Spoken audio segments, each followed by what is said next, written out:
Hi, hello. My name is Emma Salminen, and the topic of my presentation is what should we know when talking of carbon footprint of packaging materials. At first, I think I need to say a few words about myself. So, as I already said, my name is Emma, and I'm an LCA specialist and project manager at LCA Consulting. And currently, I've been working at LCA Consulting for about 8 years now. And LCA Consulting is a small consulting company providing all sorts of life cycle assessment and carbon footprint studies for various industries. And I've been making many kinds of carbon footprint and life cycle assessment studies for packaging materials also, but for many kind of products and organizations during this 8-year time when I have been working at LCA Consulting for now. And currently we are cooperating with Paptic to calculate the environmental impacts of their products. And I think that's the short introduction to me and to LCA Consulting. And well, I assume that all of you have at least some idea what is carbon footprint and what is included in the carbon footprint calculations and values presented in different kind of communicating materials.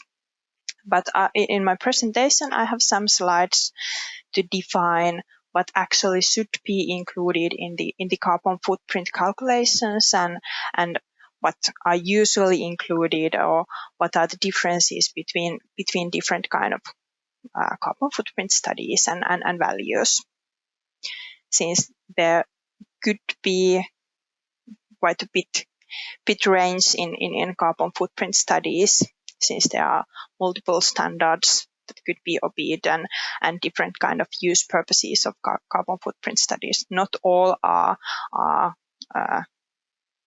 defined to be used in product comparison, for example. And here in my first slide, there are some small, most important things about carbon footprint. So the carbon footprint actually defines the climate change impact or global warming potential of a product or of a service or at organization level. It can be calculated for products and for organizations and for services and for different kind of systems and or maybe for some production plant. Carbon footprint, if you see this term, it actually is the same thing if you see terms climate change impact or global warming potential. So it defines the potential impact of studied product due to global warming environmental impact.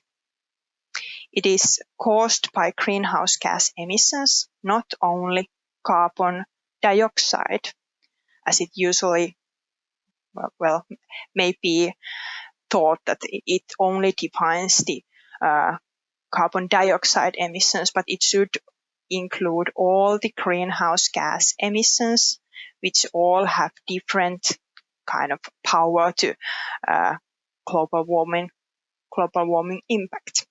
So it includes the carbon dioxide, methane, nitrous oxide, and also some other greenhouse gases.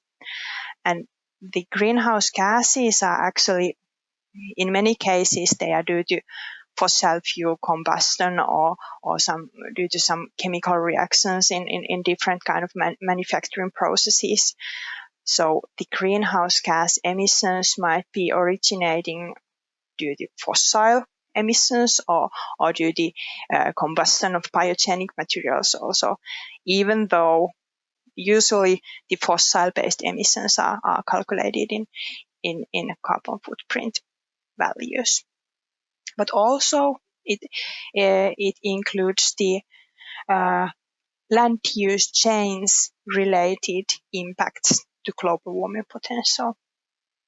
So there are 3 different viewpoints in carbon footprint results: fossil emissions, biogenic emissions, and emissions due to land use, potential land use change.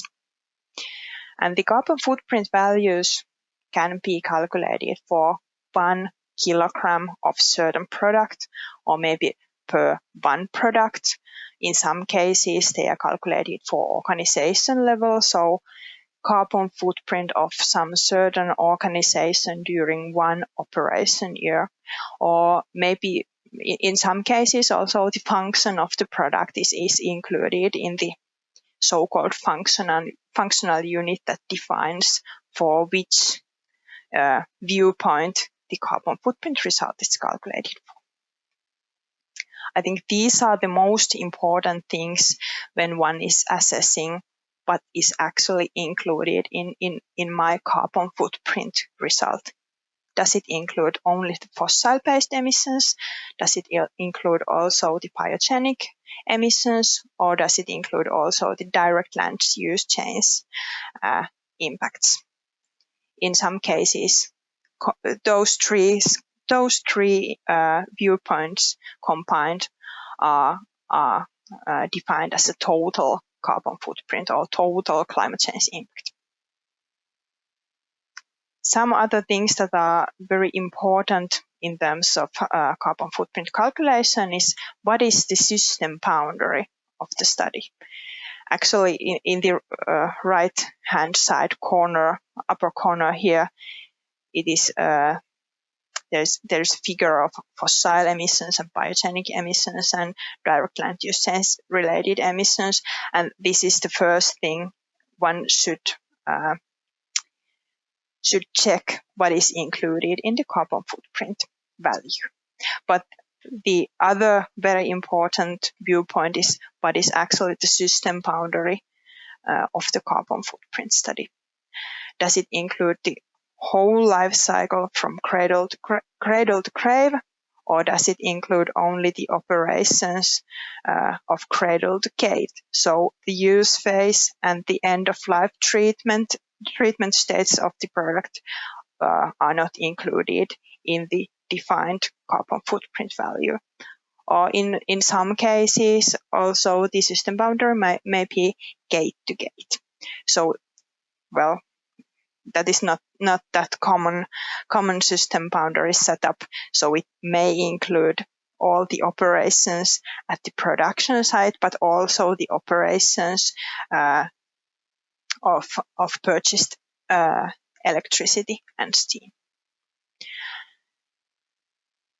These are the most common alternatives when system boundaries are set in carbon footprint studies. When assessing if one material is superior to other, my tip is to include all the life cycle phases of the product, so we see the whole picture, not only what kind of raw materials and energy is needed to produce one product, not considering the use phase and also the end of life phase. This is important, and when one is assessing or interpreting the carbon footprint values they are provided, it should be checked what is included, what is the system boundary. There are few other things that are important to know.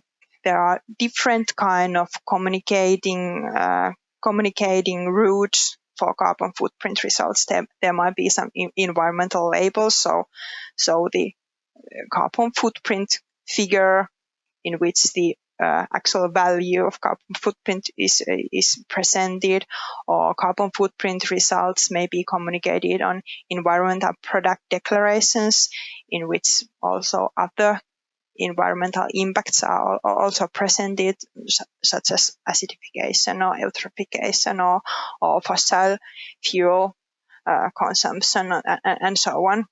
In some cases, those are presented at the product label, may include also the environmental label, or those might be communicated in separate documents or in websites or other kind of places. Either way, the results are based on some kind of carbon footprint study. It could be a life cycle assessment study in which many other environmental impacts are also assessed, or it might be a separate carbon footprint study, or it might be an environmental product declaration, which is a sort of LCA study with the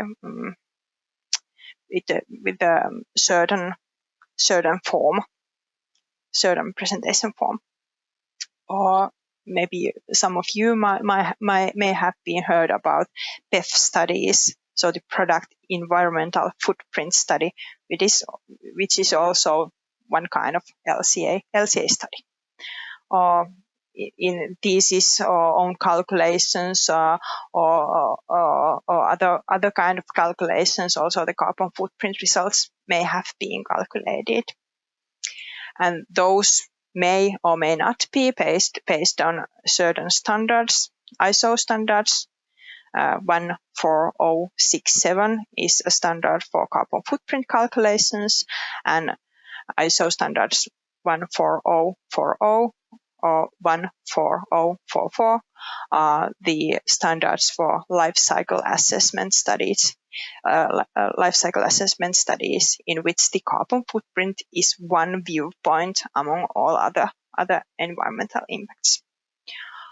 Other standards that may have been OP'd when conducting a carbon footprint study are greenhouse gas protocol, product standard, or organization level standard, or EN standards for EPDs, so environmental product declarations.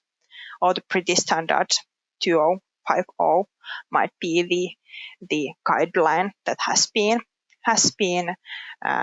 OP'd when conducting a carbon footprint study. And in addition, that the carbon footprint study may or may not be according to standards. It may or may not be verified by an external party. So depending on these things, one might estimate how reliable the study and the study results are. My proposal is that if one company is going to be communicate the carbon footprint results to public or the many stakeholders, the carbon footprint studies should be based on some of these standards and should be verified. So the protocol of all the guidances and standards will be followed. In the next slide, I have some thoughts about what carbon footprint actually is not.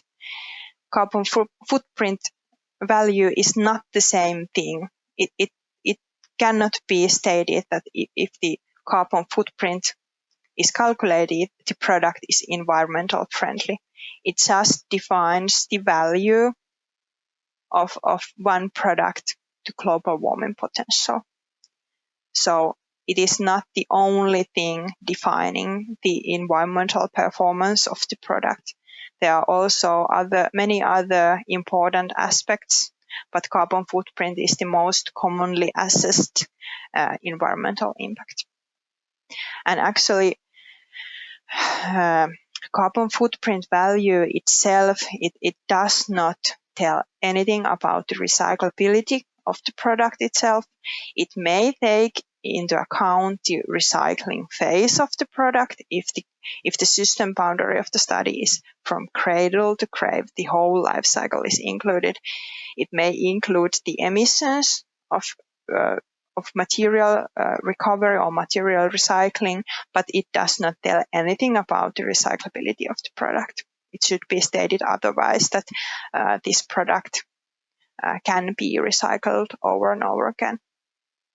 And something that also should be taken into consideration is that almost never, I cannot say never, but almost never, carbon footprint value is actually zero for the products that are manufactured, because some raw materials and some energy are used during the manufacturing process of the product. In some cases, some companies are communicating the results, so like our product is carbon neutral, or our product's carbon footprint is zero, but in many cases it's not the fact. In that case, maybe the carbon offsets are bought, and that's why the carbon footprint is actually like balanced to be zero while purchasing the carbon offsets. Or in some cases, when the biogenic greenhouse gas emissions are also included in the calculation, and the system boundary is from cradle to gate. In case of biogenic materials, the carbon footprint value at the gate might be negative. So that indicates that biogenic carbon is bond to the product. But in case when the system boundary is the whole life cycle, all the biogenic carbon bond in the product is actually released back to atmosphere. So the biogenic carbon balance will be zero during the longer time frame. So if some company is telling that carbon footprint of their product is zero, then you have to dig in more precisely that actually what do they mean with this statement. It is not likely that the actual carbon footprint of a product is zero. And then some thoughts about the carbon footprint of packaging materials. In many cases, companies like to know, is this material or the other material better than the other in the viewpoint of carbon footprint? In these cases, my suggestion is that when comparing packaging alternatives or packaging materials, the whole life cycle should be considered, not only to cradle to gate emissions, but also including the end-of-life treatment and the use phase of the package. And also, one should never just compare two values to each other before digging into more detail of the study information, because the function of the product has to be the same. It has to be the same use purpose. You're comparing packaging material 1 and packaging material 2, but you should not compare them if they are actually not comparable. So 1 kilogram of material 1 is not fulfilling the same function as 1 kilogram of another material. It should be 1 package made of material 1 and 1 package made of material 2 when comparing the carbon footprint results of them. Also, what should be included in the calculation is the use time of each packaging alternative. So if one packaging material can be used for many times, it should be also included in the carbon footprint calculation. So 1 use time of package made of material 1 should be compared to 1 use time of packaging material 2.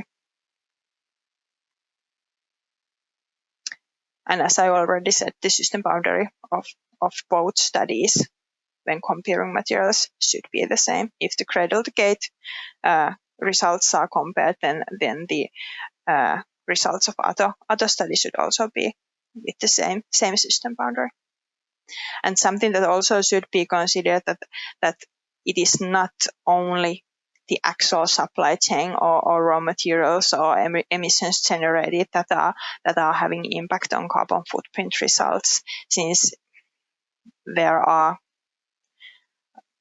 well, not a lot of room, but some room for different kind of methodological choices and data choices and so on when conducting carbon footprint studies.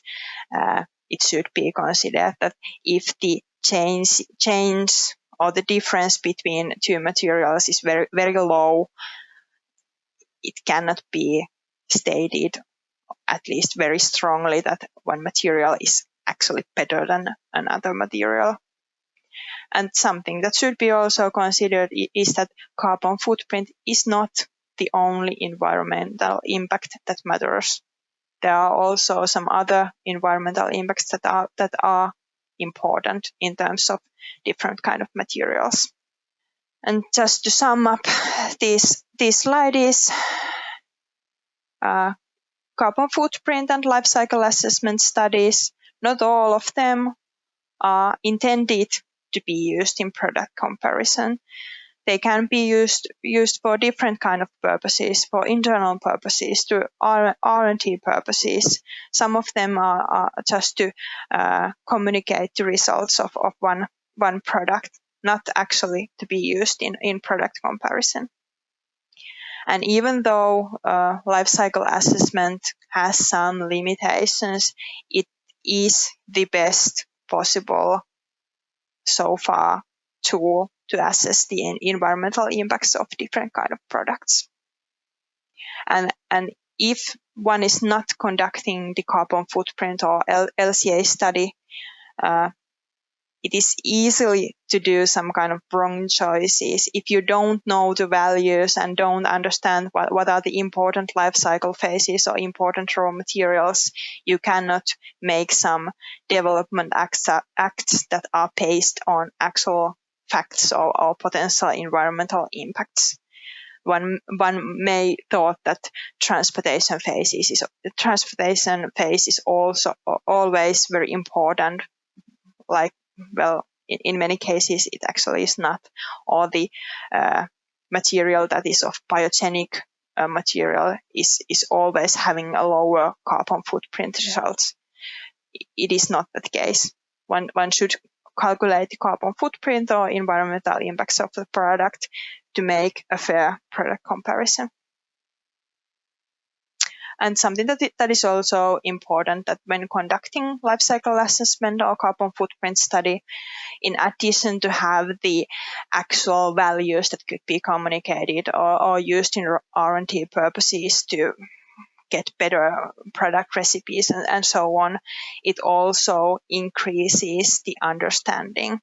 So what are the things behind the carbon footprint results, and what are the actual acts, what are the movements that we can make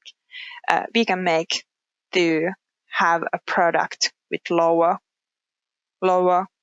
climate change impact, lower carbon footprint. I think that's my time. Time is up, so thank you for your attention.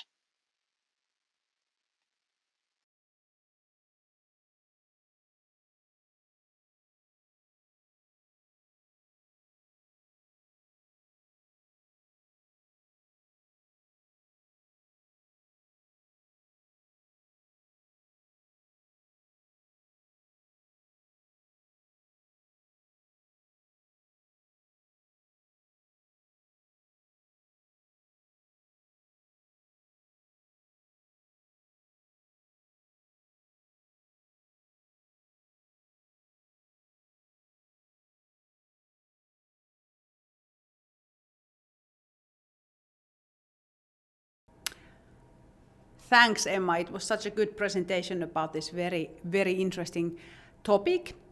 We have a few quite common questions regarding carbon footprint and LCA for you. And the first one is that, is carbon footprint really the best measure to evaluate sustainability? Well,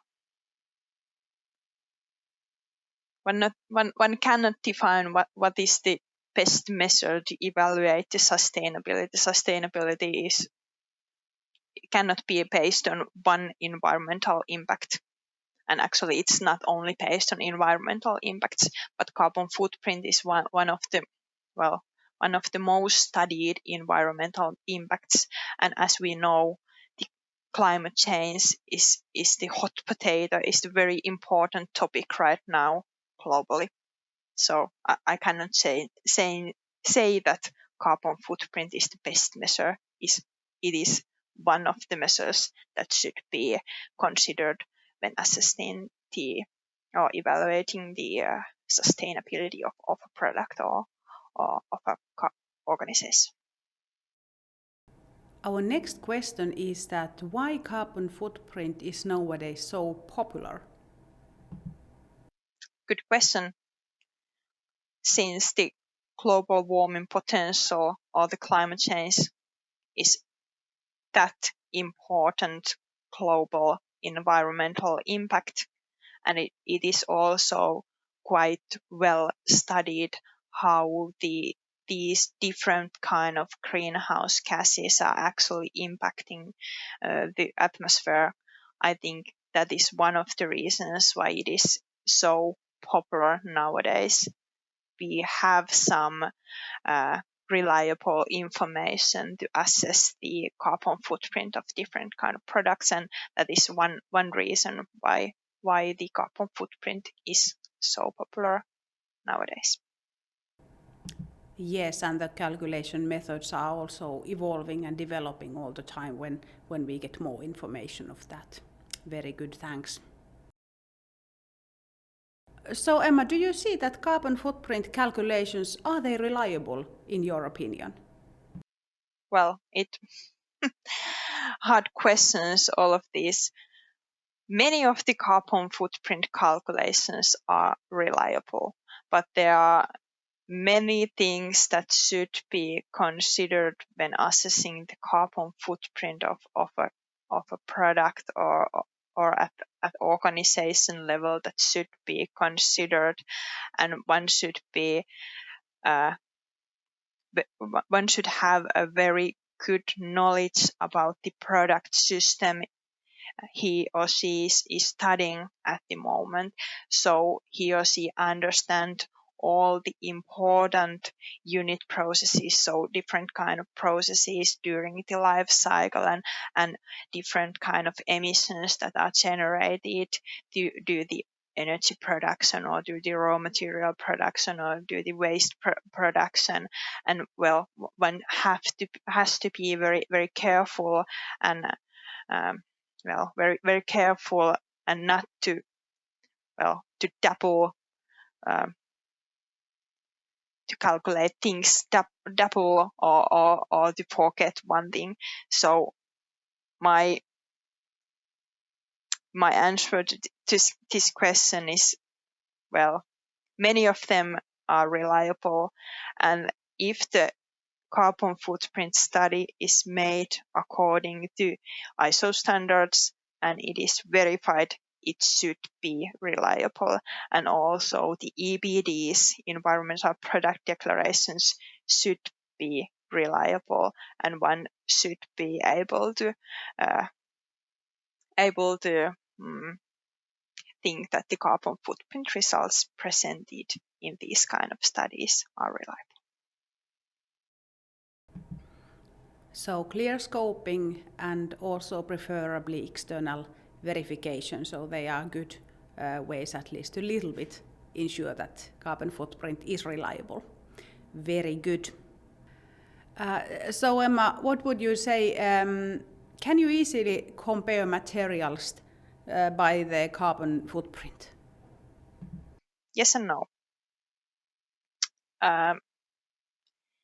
There are certain things that I already told in my presentation that should be considered. The function of these products must be the same. The system boundary must be the same. The data quality in the calculations must be equal, and some methodological choices must be equal. So before comparing the carbon footprint values of different kind of products or different kind of studies, one has to have some background information, at least some summary material, to see if the results are calculated in a similar manner. At least an indicative level comparison is okay, but in many cases there are at least slight differences in data choices and in other, like in methodological choices that should be considered. So I think it's easier to just do some indicative level comparison, not that strict that product A is better than product B in all cases. That is a really good guidance, because it's, you quite often see different kinds of carbon footprint or global warming potential measures and figures, which doesn't really tell anything about the scopes and the methods and the boundaries and the scopes that have been taken into account. So fully agree, and good to hear it from you. Okay, let's go to the next question.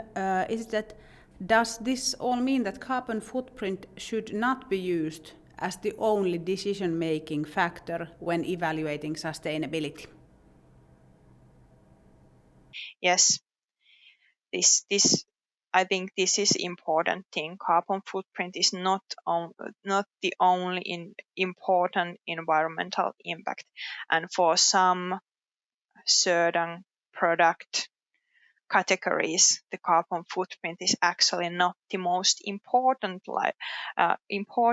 environmental impact, like products that consist of nitrogen based chemicals. The carbon footprint may not be the most important environmental impact, but the eutrophication might be more important than carbon footprint in a larger viewpoint.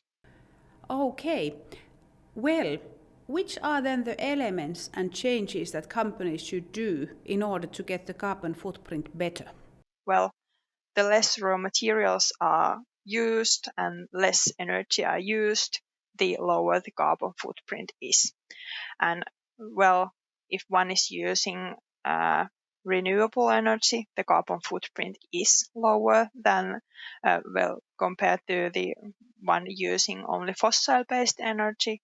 So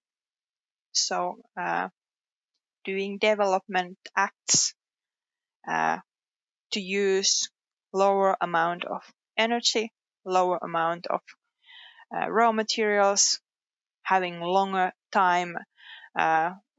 use time, or use time, longer reference service life of product, the lower the environmental impact of a product is. So resource efficiency, energy efficiency, the role of renewable energy, and also reusability of materials are then the key points. Very, very good. We see it in the same way. Good. And well, you all already mentioned something about the water-related issues in the LCA, but does carbon footprint take water scarcity into consideration? No. Water scarcity is another environmental impact category that could be assessed separately.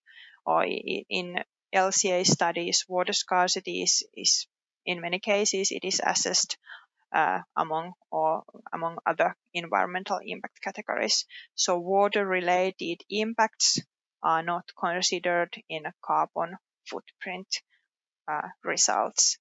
Only the energy use and the chemical use for water flows are included in the carbon footprint, because when one is using raw materials, fossil fuels are combusted and so on, and they are considered in carbon footprint calculations. So, for example, sourcing raw materials from those areas where water resources are vast and plentiful, then that doesn't really show as a benefit in the carbon footprint. So it's about the production. Good, thanks for the clarification.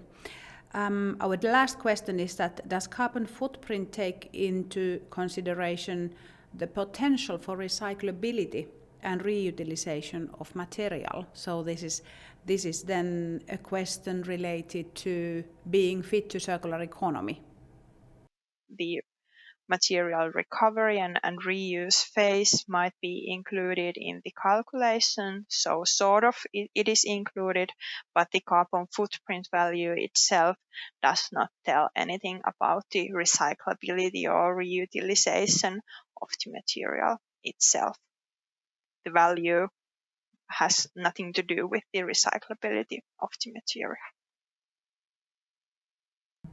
Okay, so it is another calculation or another discussion that fiber, for example, can be used and recycled and again used for many times, and it is of course an interest of ours. Good. Hey Emma, thanks very much for this very interesting presentation. I'm sure that this topic is a hot potato indeed. So it is already given us some advice and some further information that what are we really talking about, and of course in the upcoming years we will learn more about it, and that's good and common thing for us all. So thank you, Emma.